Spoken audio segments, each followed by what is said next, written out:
एक गांव में एक किसान रहता था। इसका नाम ईमान था। ईमान बहुत ही ईमानदार और सच्चा आदमी था। वो खेती बाड़ी करता था और अपनी मेहनत से गुजर बसर करता था। एक दिन ईमान बाजार जा रहा था। रास्ते में उसने एक सोने का हार पाया। ईमान ने सोचा कि उस हार को किसी चोर ने चोरी किया होगा। उसने फैसला किया कि वो उस हार को पुलिस के हवाले कर देगा। ईमान पुलिस स्टेशन गया और हार पुलिस वाले को दे दिया। पुलिस वाले ने ईमान की तारीफ की और उसे इनाम देने का वादा किया, लेकिन ईमान ने इनाम ही नहीं लिया, लेने से इनकार कर दिया। इसने कहा कि मैंने ये हार सिर्फ उसलिए वापस किया है क्योंकि ये किसी का हक है। पुलिस वालों ने ईमान की ईमानदारी की खबर अखबार में शाया कर दी। अखबार पढ़कर एक अमीर आदमी के पास आया।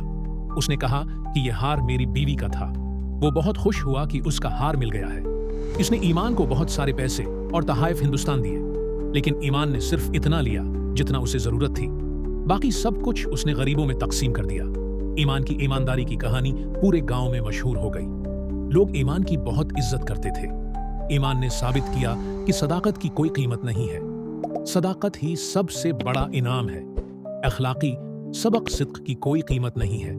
सदाकत ही सबसे बड़ा इनाम है।